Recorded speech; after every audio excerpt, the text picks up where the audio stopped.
All right, everybody, we got a big one today. And today we're going to talk about China in the 20th century. Now, first thing I should tell you about China in the 20th century is, in many ways, the biggest winner of World War One was actually China. You like to watch it. We didn't talk about China at all in World War One. That's true. And they didn't fight in World War One. But a cool thing happens for China. When World War One starts, all the imperialists who are in China, Britain, France, Germans, Russians, they all leave China to go fight one another in Europe. So World War One pretty much ends European imperialism in China, and it gave them time to kind of like pick up the pieces and try to figure out what's going to happen in their future. Well, there was lots of internal disarray, different nationalist leaders with different visions. And by 1927, the two most powerful leaders in China are Chiang Kai-shek, who is allegedly a liberal reformer who wants to see, at least allegedly, some westernization and some democratic principles installed in China. He wants to build a United States, a unified Chinese state, and a communist movement led by a famous leader named Mao Zedong. Now, you need to know Chiang, and you really, really, really, really need to know Mao. Chiang leads the nationalist forces, also known as the Kuomintang, and Mao is the leader of Chinese communism. I'm going to ahead and give you a spoiler. There are three great butchers of the 20th century. Number one is Stalin. Number two is Hitler. And I want to say 1 and 2, I'm saying the order, not worst, best to worst or whatever. And number three is going to be Mao. So if I tell you that you live in the same neighborhood as Stalin and Hitler, and I can make an argument that you're as bad as either one of these two people, that should tell you a lot about old Mao. We're going to spend a lot of time talking about Mao. In 1927, the forces of Chiang, who was, I'm not going to paint him as some sort of rosy Enlightenment leader. He had a lot of corruption, attacks the communists under Mao.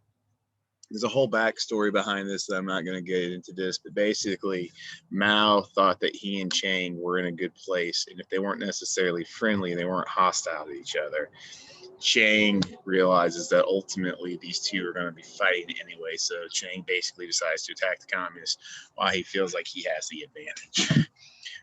It's going to lead to the Chinese Civil War, 1927 to 1949, 22 years of fighting. Now, the start of it, the Nationals had the advantage. They're backed by the West.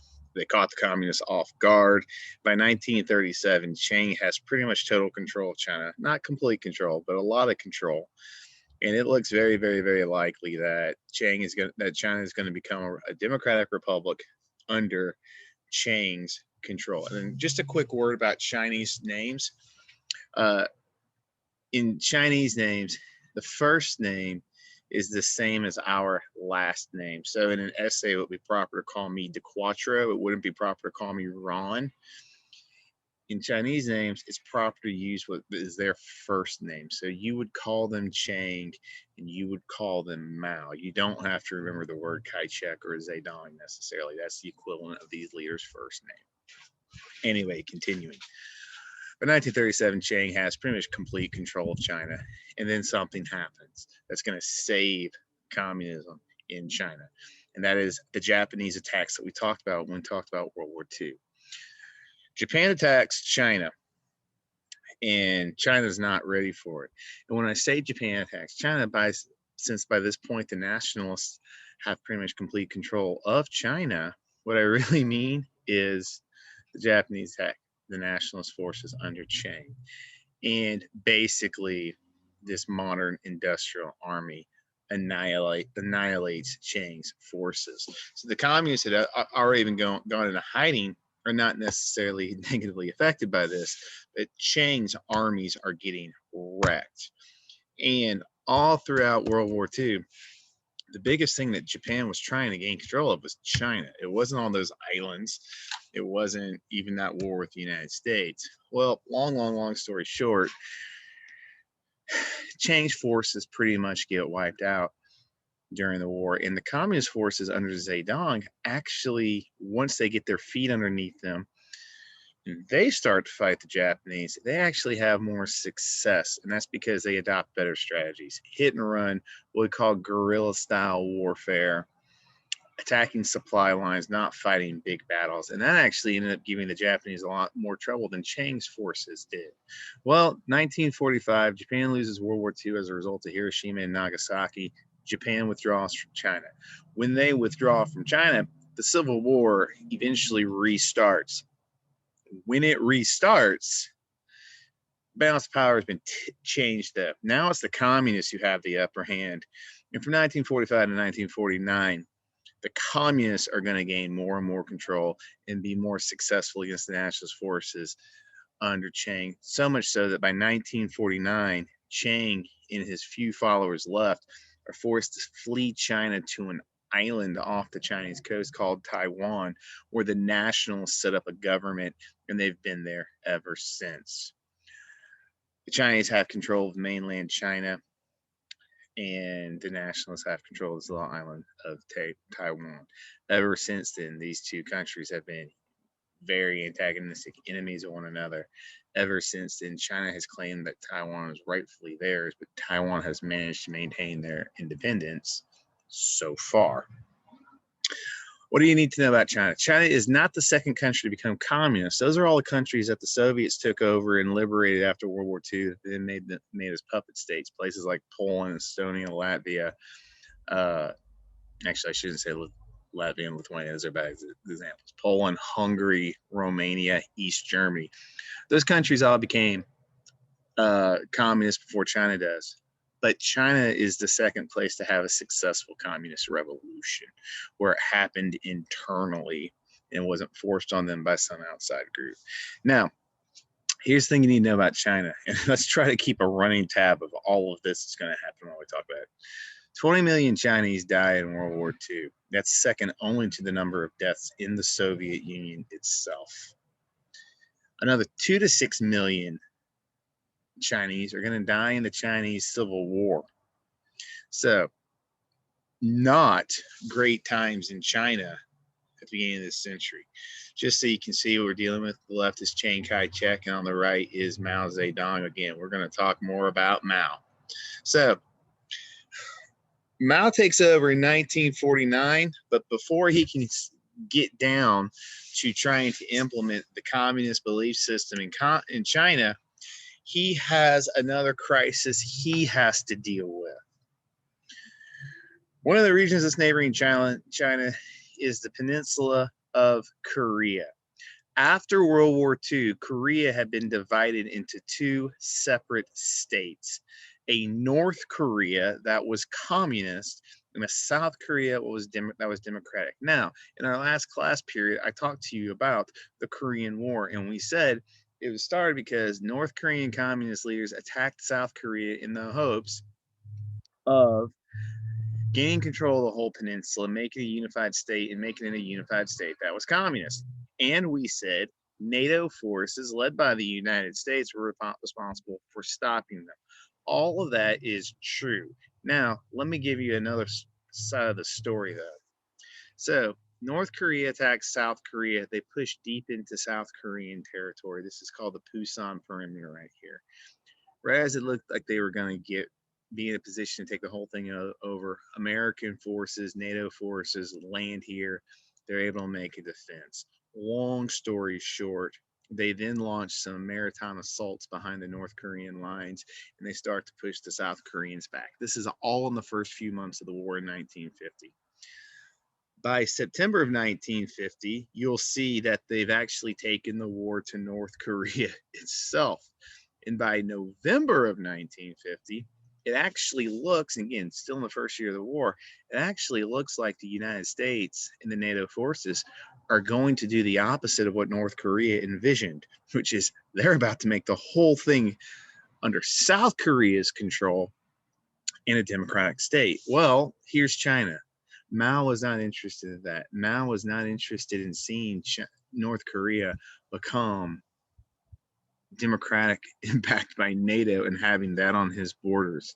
So Mao, only a few months, less than a year after he gains control of China, he decides he has to save North Korea. So he starts to secretly send millions of troops across the Chinese border into North Korea.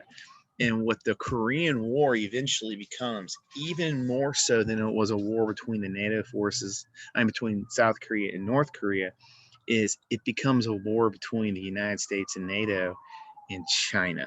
That's what it ultimately becomes. Now, Mao was successful. NATO troops were caught off guard by the sheer number of Chinese soldiers that crossed the border. We weren't prepared for it. We weren't thinking this was going to happen. And they actually drive NATO forces back. For 3 more years, the war is going to ravage in Korea up and down the peninsula. Finally, in 1953, China and NATO reaches an agreement, and that agreement is we're going to end the war, and we're going to go basically back to what the border was before the Korean War started. So, who wins the Korean War? Well, the United States, NATO, and South Korea, because the reason we originally got in the war was to keep South Korea independent. China wins the war, though, too, because by the time they got into the war, their goal was to keep North Korean communists, and they got what they wanted. The big loser was North Korea, who started all this with the intention of trying to gain control of the whole peninsula. They're the big losers. Side story. The American general in charge, George MacArthur, who was also a famous World War II leader, he actively campaigned when China started to cross soldiers over that we should nuke China. There was a real movement that we should use nuclear weapons and wipe China out once they started helping the North Koreans. And that would have been a whole different story. But the president, Harry Truman, is like, no, we're not going to take that step. China loses at least 500,000 soldiers in this war, but they keep North Korea communist. And now Mao's going to have time to plan for the implementation of communism in a series of government programs called the Great Leap Forward. Now, one of the things the fine people at College Board like to do is they like to compare different communist regimes, specifically what happens in the Soviet Union with what happens in China. The equivalent, if we go back to the Soviet implementation of communism, they did it through a series of plans called the 5-year plans. As we go through this, I want you to internally kind of take note of, okay, how's the Great Leap Forward similar to the implementation of communism in Russia with the 5-year plans, and how is it different? The Great Leap Forward was a plan by Mao to implement communism in China. Sorry, it's noon. It's 12 o'clock on Saturday. That's where you hear that in the background. It wants to collectivize agriculture from peasants, just like in the Soviet Union. Mao takes individual peasant farms, rounds them up, and makes giant state-run farms out of them. What do you think happens to peasants who resist? Bullet right in the head. He's also going to attempt to make China an industrialized power. Industrialization is the keystone for China.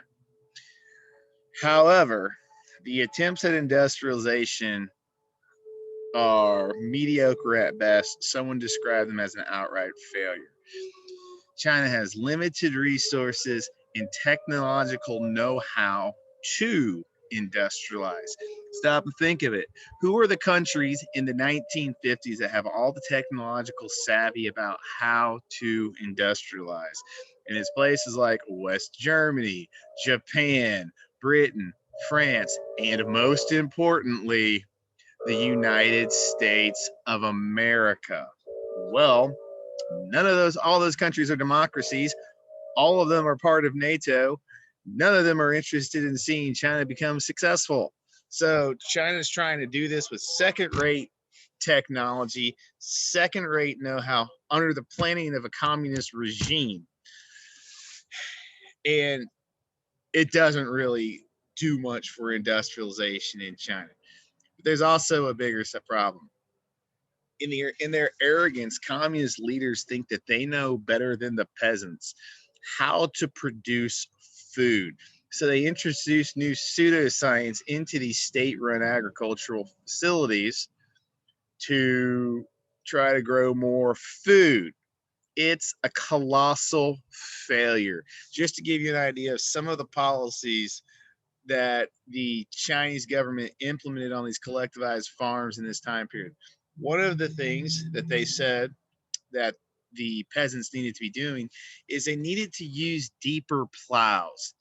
Chinese plows typically dug about this deep into the surface, basically just scratching the surface deep enough to plant a rice seed.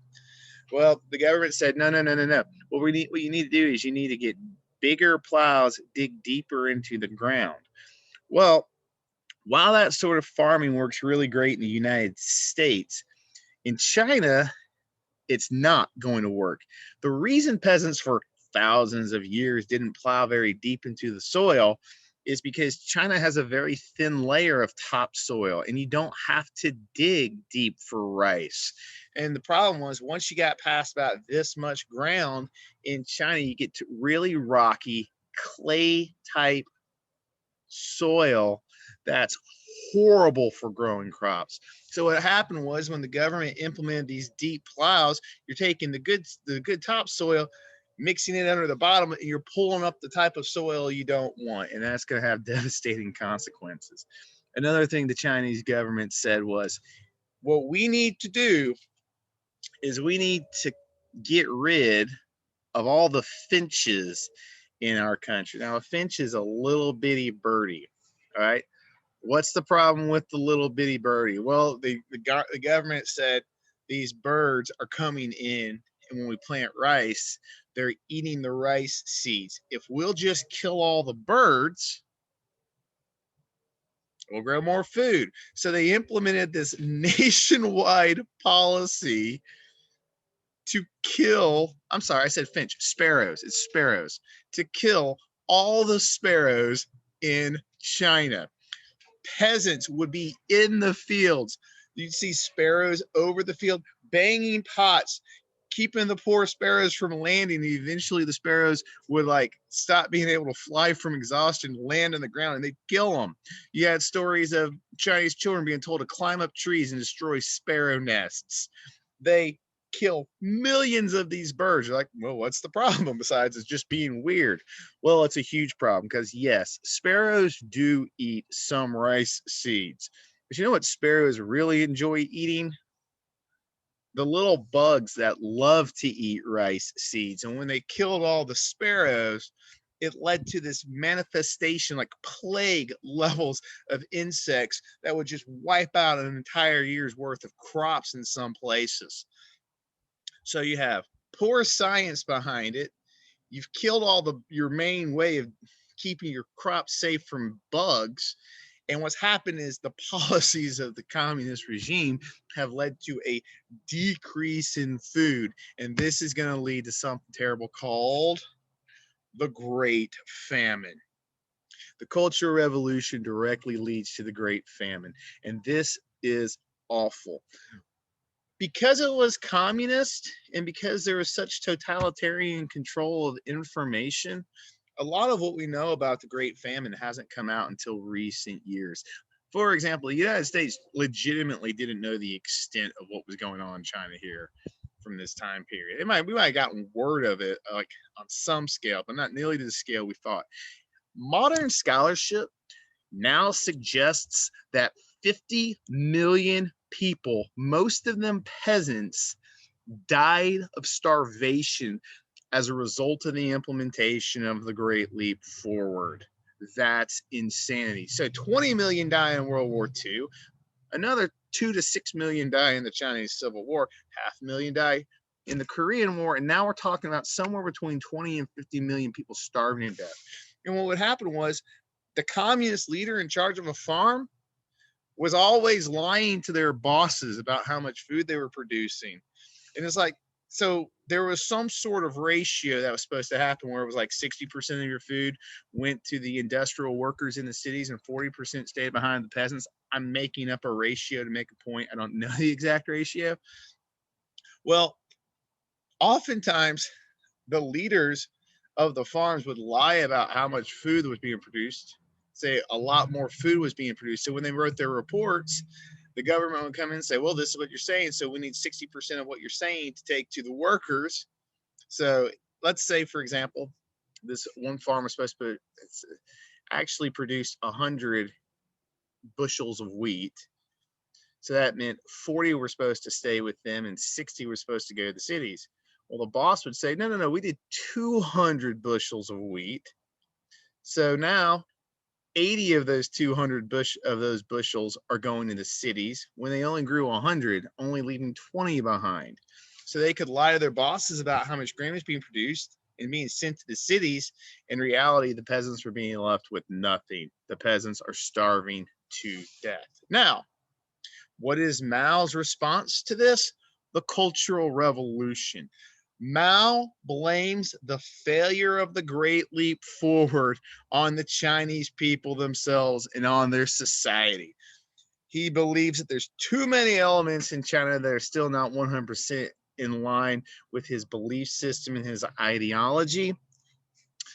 And he needs to purge that society of counter ideals. And we need to create a united society, all pulling in one direction.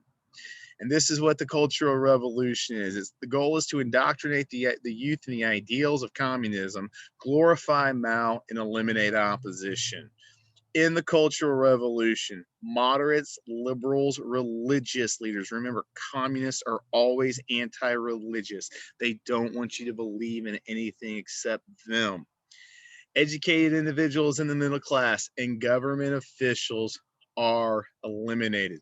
As many as 20 million Chinese may have been killed in this purge. This is why the argument is made that Mao is as bad as Hitler and Stalin. He's killing tens and tens and tens and tens of millions of his own people. Just to give you a taste, Hitler killed somewhere between 6 and 9 million people in the Holocaust, which is a terrible, awful thing, and I'm not minimizing that. Mao might have killed 20 million of his own people in a systematic purge. That's the level of, I would suggest, evil we're dealing with. Many Chinese workers in cities are banned to rural areas. And like other totalitarian leaders, he's going to use propaganda to glorify the state. This is a famous example of propaganda promoting the Cultural Revolution. You'll see in their hand is the Little Red Book. This was a book that was passed out to the Chinese people. It was the teachings of Mao. It was a propaganda tool. That's what's in their hands. You can see this poster of Mao where he's being shown as a benevolent, kind, loving leader with these adoring masses. And that's a bunch of BS right there. But this is the sort of propaganda we've seen all throughout this unit that governments try to use to get the populace behind their policies. Now, what's the turning point moment for China? The 1950s and the 1960s are awful. I would argue the turning point moment in Chinese history takes place in 1971. So there had been lots of tension between the United States and the Chinese, but this is also still during the Cold War. Well, it's a really, really, really, really, really long story that I don't have to go deeply into right now. But long story short, Stalin dies in the Soviet Union, and he's replaced by some new communist leaders. Well, what ultimately happens by the mid 1960s is there's lots of stress between the relationship between China and the Soviets. Yes, they're both communists, but they're basically different types of communists. And I'm not going to go into all the nuances of their ideology. And they also share the world's second largest border. And by the 1970s, they were having border disputes. So even though they're two communist states, they are not what you describe as friends. Well, in 1971, the president of the United States was Richard Nixon, famous for the Watergate scandal that happens later on. But before this, Nixon and his advisors realized something. Who's the biggest threat to the United States? Soviet Union. Who's one of their big threats? The Chinese. Maybe we should start to develop a relationship with them. And in 1971, we call this ping pong diplomacy. Richard Nixon brought the United States national table tennis team, because table tennis is the national sport of China, to go on a tour of China. And this was used as an introduction to a visit by Nixon to China itself. And in this visit, the United States begins to open up a relationship with China that had not happened since the Korean War, even eventually going so far as to acknowledge the communists as the rightful leadership of China, not the nationalist government in Taiwan that is still around, and will begin limited trade. This is the seed that's ultimately going to be planted for what we're going to see with China in the rest of the century. Because everything you probably think of China is industrial power, fairly wealthy, modern. None of that has happened yet. And it can't happen until they have a relationship with the most powerful economic state that existed, that has these resources and this know-how. Now, eventually, like many people before and after him, Mao is going to die. He dies in 1979. He ruled China with an iron fist, off and on, mostly on, for 40 years. Tens of millions of people died. Ideological opposition was eliminated. And really, truly, by the time that he dies, the communist system has not in any discernible way improved things in China. You haven't seen massive new growth in food production, and you haven't seen massive new industrialization in China. I am 42 years old. When I was growing up as a kid in the early 1980s, I never ever saw anything that said made in China. Chinese technology was considered a joke. Their industrialization was considered a joke. Well, then, what happens? And the what happens is a result of the leader that will replace Mao. His name is Deng Xiaoping. I would argue that Deng is the most important leader of the 20th century that you've never heard of before. I think he's an incredibly important figure. And let me use our word in AP World History. I shouldn't call him important, influential, because he's going to radically change things. Deng, after Mao's death, there was a behind the scenes struggle for who would replace him, and Deng wins. Deng is an economic reformer. Some people have even gone so far as to call him an economic liberal.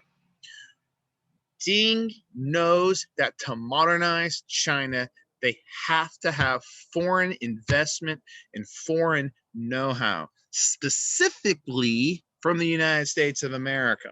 But here's the problem. If China is going to continue to pretend to be communist, then how are you going to attract companies to your country?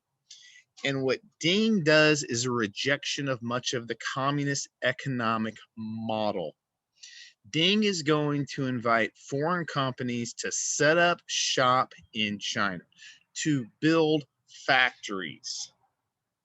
And those companies, with some government regulation, are going to be allowed to export those goods, and those companies are going to be able to reap the profits of this. What's the biggest carrot that Deng can wave to encourage foreign companies to come to China? Very, very, very, very, very cheap labor. You can pay the workers 50 cents an hour. It's fine.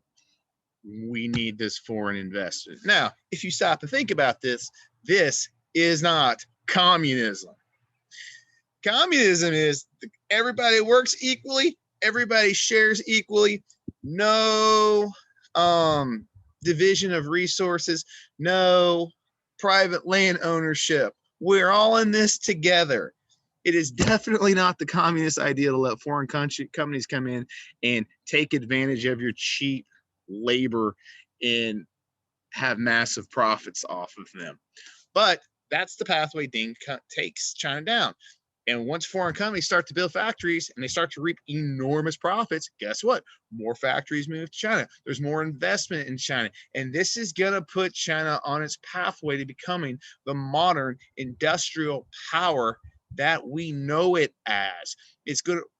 Foreign companies are going to invest trillions in China, in factories, in an updated infrastructure for them to run their businesses. So many American companies now have factories in China.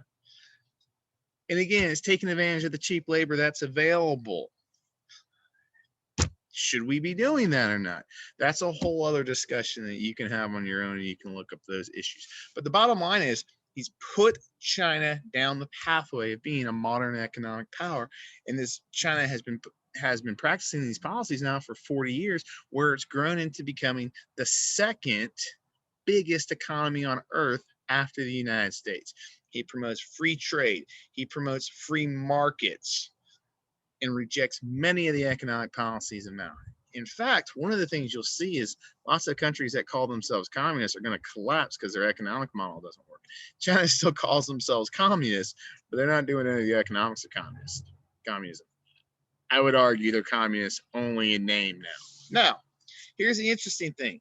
Lots of people in China are like, oh, wow, the new guy, Deng, he's an economic reformer. He's an economic liberal. I wonder if he's also a political and social liberal. Maybe he's going to be open to new political liberalization. And what you see is a movement in the 1980s where Chinese intellectuals and Chinese elites slowly kind of start to creep out of the shadows and ask for things like elections, increased rights, and freedom of speech and freedom of press. And this culminates in 1989 with something called the Tiananmen Square Rally that lasted several days, and as many as 1 million people may have been a part of this rally. This is the Chinese people saying, hey, you've given us liberal economic reforms. How about some political and how about some social reforms? Can we do that as well? And what is the response of Deng? He calls out the military. Deng is definitely a totalitarian leader. He wasn't doing these economic reforms for some sort of humanitarian reason for the love of the Chinese people. He was doing it because this is what needed to be done, and this was the easiest way to do it, to reform China economically. He's not interested at all in social, political, cultural reform, into giving people freedom of speech, freedom of religion, freedom of the press, say so in their government. He literally calls the tanks out on the protesters in Tiananmen Square in Beijing. Thousands of Tiananmen Square protesters are killed or wounded. At the end of this video, I'm going to show you some clips from the Tiananmen Square massacre because this is only 31 years ago. It's horrifying. This right here is a famous picture of what we call was. And I'm going to show you the whole video this later on, of Tank Man, a lone peasant who stood in the way of a lone Chinese individual who stood in the way of the tanks that were on their way to Tiananmen Square to forcefully open up. But soldiers come into Tiananmen Square and just start opening fire. This is the answer of Deng's government. Repressive policies, politically and socially, are going to stay in place. Some of the protesters who were arrested at the Tiananmen Square massacre are still in Chinese prisons to this day. And this gets us to the two faces of China. On the one hand, there's economic liberalism and free market trade, which is normally something you also assume you correlate with the countries that are politically liberals, democracies. They're only economically liberal, not politically liberal. And this is, again, I'm using these terms and what they mean historically, which is a liberal is someone who believes in the ideals of the Enlightenment, not what we call it in American political systems. So here's what modern China is today. It's the second largest economy in the world. It's a rapidly growing political and economic power, but it still has repressive government policies on speech. Still and on political opposition to the leadership and religion. You come out, you're outspoken against the leaders of China, you're going to be arrested, possibly much worse. It's the world's largest country. It's got 1.7 billion people in it today. The cities look modern and wealthy, but the rural areas, there's still soul-crushing poverty. There's 500 million Chinese